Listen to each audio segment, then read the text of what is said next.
director for the Rochester Broadway Theater League's amazing summer program called Summer Stars.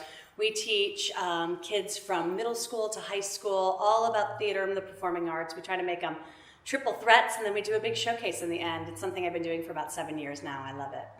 I'm here in beautiful Rochester, New York, working for our RBTL's Summer Stars program, which is a program that I've been involved with now for 4 or 5 years, and something I very much look forward to every single year. We come in and we work with upwards of 120 kids. We go through 3 weeks of intense musical theater training in voice, dance, acting. We put on a show that is, dare I say, it's kind of unparalleled. I mean, we put on a big 2.5-hour show at the end of 3 weeks with all of the kids, and it's really, really exciting.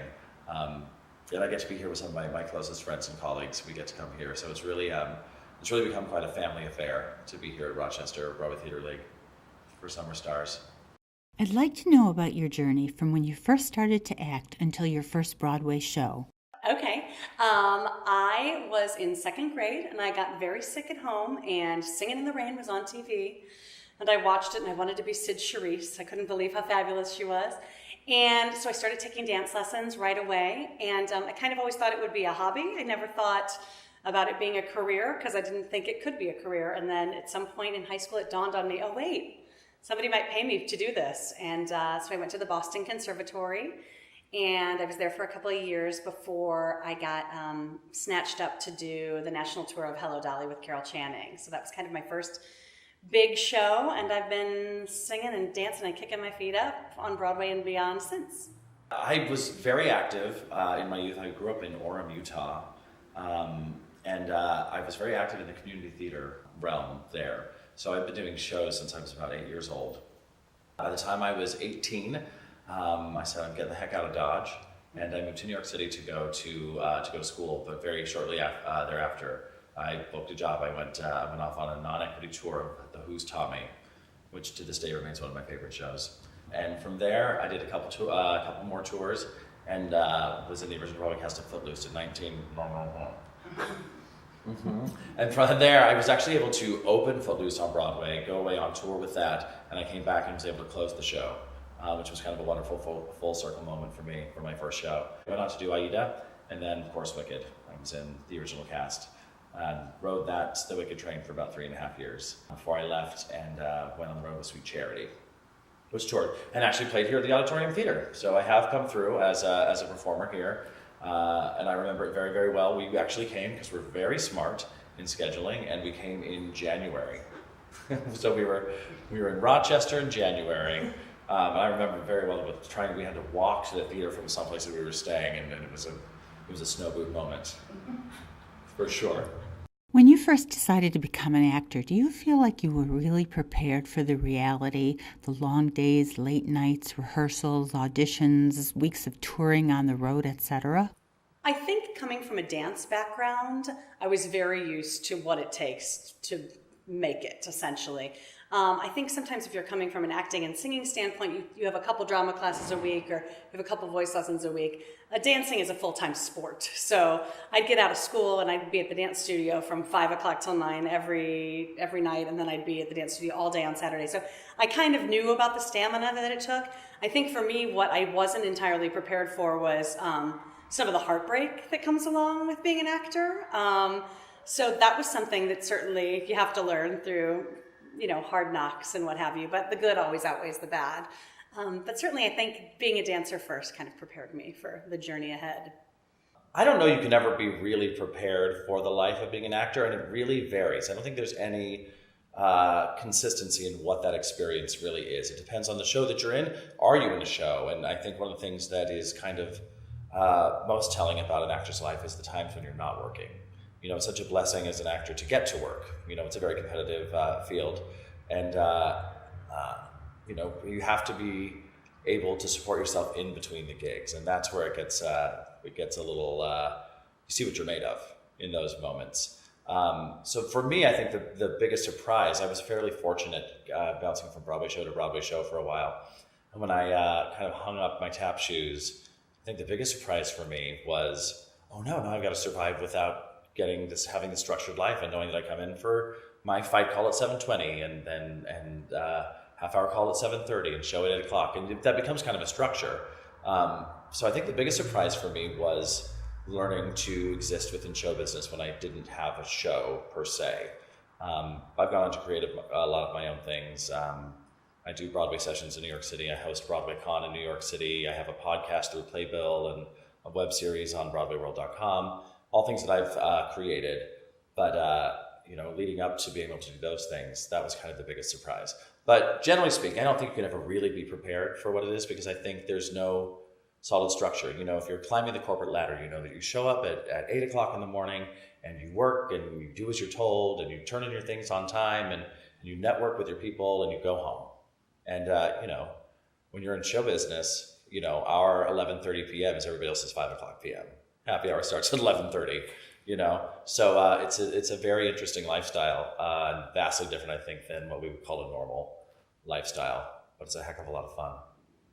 I think we're so fortunate to be able to sing and dance for a living. It's crazy. That's what humans do as to express joy and emotion, and always have. It's just an innate thing in us, all of us, on a primal level. When we're happy, we sing. When we're happy, we dance, and we tell stories. And to get to be a part of that and get a paycheck at the end of the day is so special. So very cool. Every person who's ever worked on or off Broadway has his or her fair share of stories to tell. Could you share some of your most poignant or memorable memories? Yes. So I have been very lucky to work with some incredible icons. I made my Broadway debut in Anna Get Your Gun with Bernadette Peters. I made my big professional debut in Hello, Dolly with Carol Channing. I went to Europe with Liza Minnelli. I did the Easter Parade with Tommy Tune. So I've worked with some incredible artists. I think one of my most memorable experiences was being contoured by Liza Minnelli in a bathroom in Portugal to bring out my muscles. So that was a very exciting experience. Also, when we were on tour with Carol Channing, she would take the company out to the movies. Since we were all kind of a family, because you're on tour together, you become a family. She'd take us out to the movies after the show, and she'd get behind the counter and serve us all popcorn. So that was kind of magical and amazing. How amazing. Isn't that crazy? That's a great story. Yeah. There was also a fire alarm one night in the hotel, and out comes Carol Channing, still all in all of her glory, wig, lashes, makeup, robe, looking like she just stepped out of a movie. It was pretty amazing. We were all disheveled messes, but When I came back into the closing company of Footloose on Broadway, I'd been away on the road doing a show, doing Footloose on the road, and I came back. And I went in at the end of the show. They had adjusted the show to try to appeal to the teenage girl market, and it created the Footloose Five, which was a boy band made out of cast members. So the show would end, and we would all go Footloose, and then 5 boys would step forward into pin spots as the drop came in and stand in front of it and start to sing, "Let's hear it for my girl." And I got thrown into that. So I took off my jacket and I threw it in the wings, and I looked in the wings, and everybody was doing this. And I'm like, what's going on? And the drop was coming in, and it hit me square on the head. And I had to step forward and try to seduce all these teenage girls. And all I felt was just wet on the side of my face. Like, oh my gosh, I've cracked my skull open and I'm bleeding from the head while trying to get girls pumped. Everybody cut, everybody cut. It was not blood. It just went to a flop sweat. But I didn't see that one coming. I love mishaps on stage. At one point in Wicked, there's a part that's called the March of the Witch Hunters, and we all kind of charged down stage, and we're going to go hunt the witch, and we all had these really interesting Aussian instruments of death with us. So people had mallets, and people had one guy had a bomb, and just crazy weird things. And we would we'd do these strong accents with them within the music. And one night, the girl who had the big mallet went and did that with the mallet, and the head of the mallet flew off and flew into the audience and got some lady in the head. And we're like, oh no, now it's going to be Cheryl Presents Wicked. She's going to own the show. Welcome to Cheryl's Wicked. Everybody was fine, but she came back, and then the actress who had the mallet signed it for her and gave it to her as a gift. I love that stuff. That stuff makes me so happy when that happens. And being an actor, when I sit and watch a show, I look for those little things that are happening that audience members wouldn't necessarily know are going on. And I always call it the shaky shoulders. When you know something's up on stage, when the ensemble shoulders are doing this and they're trying hard not to laugh. I love that stuff. As long as nobody's hurt, of course. I was still in Wicked when Idina Menzel famously fell through right before the end of her run. She fell through the trap door, and she went to step on it, and a miscue had been called or something, and she broke her rib. And they had to rush her to the hospital, and I think she was still married to Taye Diggs at the time. And the story, as it goes, was that all of these nurses at the hospital, because they didn't have time to take her out of her green face and her giant witch gown. So out in comes the Wicked Witch of the West on a stretcher into the hospital, and all the nurses are like, oh my God, oh my God, oh my God. But not nearly as much oh my God as when Taye Diggs followed in right after the stretcher. Then it was, oh my God. She was fine. She came back for her last show in a red tracksuit. She came out and she just stood and sang the last final line with her understudy, which was really kind of cool. Oh my gosh. It's a really cool thing to be a part of. There's such a legacy with Wicked that's really exciting to be a part of. Who was your all-time favorite character to play, and why? I really loved my journey with Legally Blonde. I loved to play Brooke Wyndham. I got to originate the role, which is always a really special thing, to be the first person ever to say the words and sing the songs. But probably my favorite character I ever played was the character of Susan in Tick, Tick, Boom. So Jonathan Larson, who wrote Rent, also wrote Tick, Tick, Boom, which is an amazing 3-person show. And we toured the country, and it's a really poignant show about following your dreams and doing what you love. And every night, kind of getting to tell that story to an audience was really poetic and beautiful for me.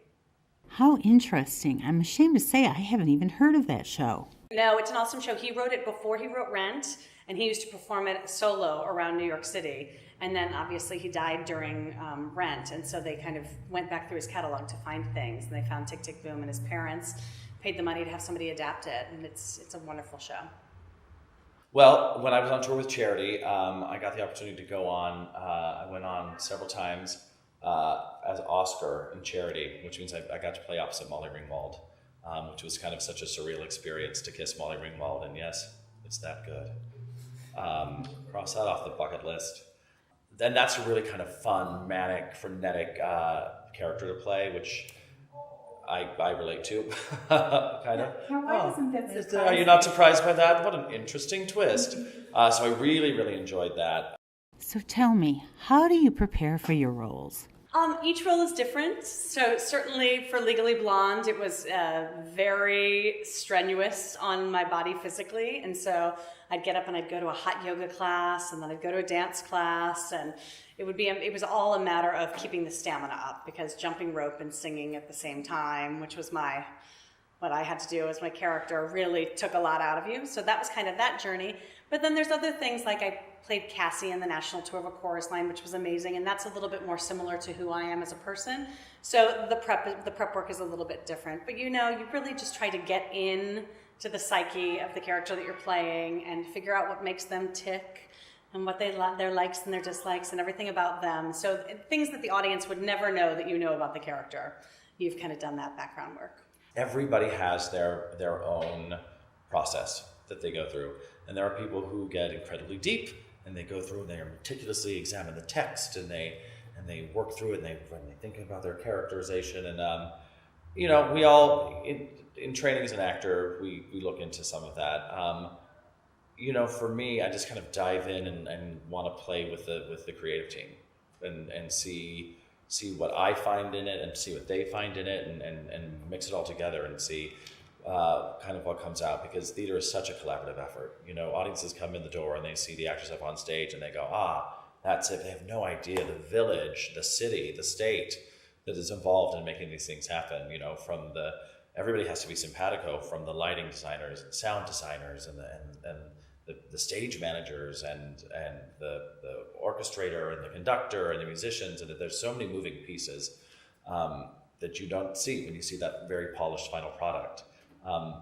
So preparing for a role, I enjoy that the most. I enjoy getting other people's input, because they all get that input, and that gives me another idea, and I like the bouncing back and forth and the passing of the ball in that. When you're developing a character, how much freedom do you feel like you have to really flesh out a person? That is an incredible question, actually. It really depends on the director. When you're doing something like A Chorus Line, which is tried and true, and they do it almost exactly the same way every time, you don't have as much freedom as you'd like. You're meant to be Cassie / Donna McKechnie, who was the original Cassie. So I think we found when we were doing a chorus line that a lot of us had a very tight little box we had to fit into, and we couldn't get too free. But then again, with things like Legally Blonde or any of the new shows I've done where no one's ever done it before, kind of the world is your oyster. So that's kind of why it's more exciting to play an original role where nobody's ever done it before and there's no expectations for it, and you can take it whichever way you want. But that's a really good question. I've never been asked that before. Mm-hmm. For me, if in all truth, I'm not a great big headlining star. So but I haven't toured and Ben is the color purple. But wouldn't that be something? Hold on, let's think about that for a minute. Bloop, bloop, bloop. But I think probably Oscar. I think Oscar is probably the one for me. And that even I had some guidance from other people I had seen play him, but there's so much wiggle room there. Because he's so neurotic that you can tap into so many things that are internal on my side. So I would say that Oscar and Charity. What advice are you giving the students here at RBTL about acting or life that you'd like to share with viewers who are interested in acting?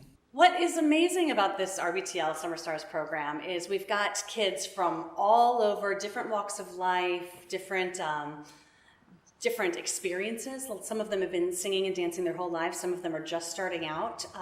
So we've got some people that are doing this very recreationally and are here for fun. And then we've got some people that want to go on to be on Broadway. So what's amazing is the camaraderie and the family that we all become here.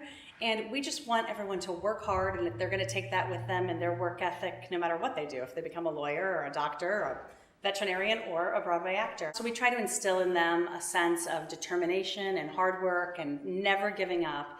But what's especially wonderful about this program, as opposed to some of the other programs that I've worked for in the past, is it really is a sense of community and family. I think it's hard to be a teenager these days with bullying and not fitting in and social media being what it is. And what's nice about our program here is it really is a nurturing, caring family environment. And so the kids come and they take care of each other in ways that even us as teachers can't provide to them. It's really awesome. For these kids, it's all about the love of it. And I say this to people all the time. Theater's never going to be as much fun as when everyone's coming together and doing it for free just because we love it. And growing up in community theater, there's nothing like getting in the sandbox with other people who love what you love and making something out of nothing. And I think that's so magical. And I think sometimes as we move into being professionals, we get a little bit jaded, and now all of a sudden we have to pay rent based on that. And so now what show are we in, and who's writing the check, and all these kind of adulting things come into play, which can kind of, can sometimes damper the joy. So I think what we try to share with the Summer Stars kids, we talked about this even yesterday, was how fortunate we all are to get to sing and to dance and to act every day. And I think we really want to encourage them to sit in that moment, that we get to spend these days together with like-minded people, creative people, loving people, and sing and dance and act. It's beautiful, And we're really big about kind of celebrating what's unique and special about each of these children, because sometimes kids in the theater, and I can relate to this growing up in my experience, theater's not always the most popular thing to do in your high school. And here, the more you love it, the more in you are, and it's amazing to watch them thrive together and to watch the energy bounce off one another, and they come up with these little things in groups. And we had t-shirts made last year with a bunch of the boys, and now they're the Dude Bros. I started calling them the Dude Bros, and it just gives them the sense of community, and that's really what it's about. The theater is such a community, such a giving, supportive, beautiful community. Even in New York City, the way that the shows rally around certain causes like Broadway Cares or the Actors Fund or the Phyllis Newman Women's Health Initiative, it's amazing. Because artists tend to be very open, very emotional, empathetic people by trade, by nature, I suppose. And these kids are that way. So we try to make sure they don't miss out on processing the joy of this and how special it is to get to do it, whether they want to do it for a career or not. And that's what's beautiful, because there's so many ways to have theater in your life. And even talking about here in Rochester, there's so much going on. I mean, this place is so rich with theatrical opportunities that it's amazing to see. And I say all these kids are so active in so many things, and some of them even come here with us and head off to rehearsal for something else, and that's awesome. Not every community has that. I didn't have it, and I had the opportunity to go to a Summer Stars when I was these kids' age. You could not have pried me out of the auditorium theater. I would have chained myself to the radiator, and you had to drag me kicking and screaming, because it is so special and it's such a safe haven, and they're good. The kids are good, and you watch them have aha moments, and you watch them develop and go, oh my gosh. You watch that moment when they go, oh, I get it. And then you get to watch them try something again, and bam, it's new and it's different, it's elevated, and that's really special. What is the importance of a program like Summer Stars to the kids here, and in what ways is it rewarding to you? Summer Stars for me has been rewarding on so many levels. I find myself learning so much from the other teachers and all of the students, which is wonderful. But for me, the importance of arts education at this age is to get the kids out of the house, instill some confidence in them, because there are so many pressures being a teenager these days, with that, peer pressure, drinking, drugs, what have you. And when you feel that sense of confidence, or you have a sense of purpose in your life, I feel like sometimes maybe those pressures go away for you a little bit.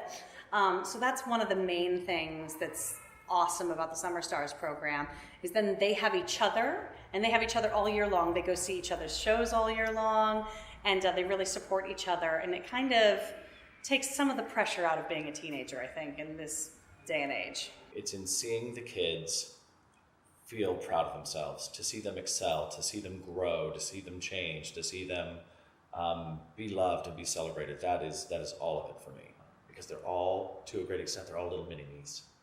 I see myself in each one of their faces, and it's important to me, and I know it's important to the rest of our team, that they come away from this feeling confident and special. So for me, the payoff is truly in watching their lives be changed in any way, any small way or big way, and having to come back and seeing the growth for some of these kids year after year, and seeing the ones that walk in the first day and sit by themselves and go, oh my gosh, I don't know these other kids. And one day in, they're over there doing some crazy theater chant that they made up, and doing handshakes and singing songs, and that hits me right there in the heart. That's why I love doing this. Is there anything that you would like to add about your experience, either your professional experience or about this program? It's funny because we're in Rochester a couple times a year now, and it's kind of become like a second home to us. And the staff, they're my best friends, so we come back all the time. And we love coming to Rochester because of the arts and the culture. And we go to the Cornhill Festival or the Blues and Barbecue Festival, or we go to Marge's on the lake. And there's so many wonderful, quaint things about Rochester. We're here in January sometimes, which is also not always as quaint as we'd like it to be. But we just love, there's amazing food, there's amazing culture, there's incredible people, and we love it here in Rochester. This is a great program. The fact of the matter is I wouldn't come back year after year if it wasn't a great program. And Rochester has really become a home away from home. I'm here every year, usually a couple times a year, to see these kids and work with them. And there is a really special energy here. And Nikki, who you talked to a little bit ago, really does a wonderful job of creating that really supportive and nurturing energy. It's cool. It's a cool program. God is inside me and everyone else that was or ever will be.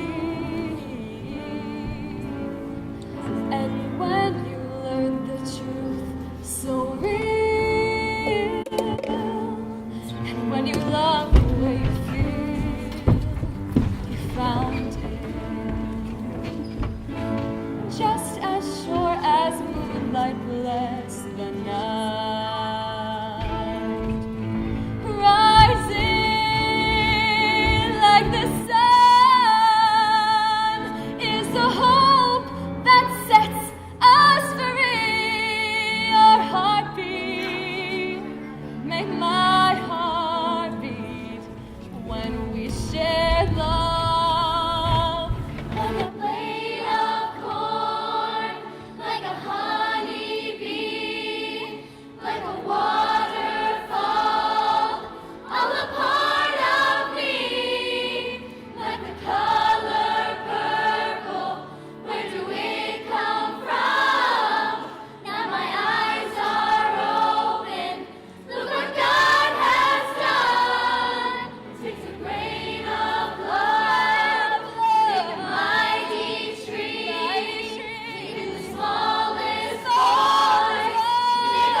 This program is made possible with funds from the Decentralization Program, a re-grant program of the New York State Council on the Arts, with the support of Governor Andrew Cuomo and the New York State Legislature.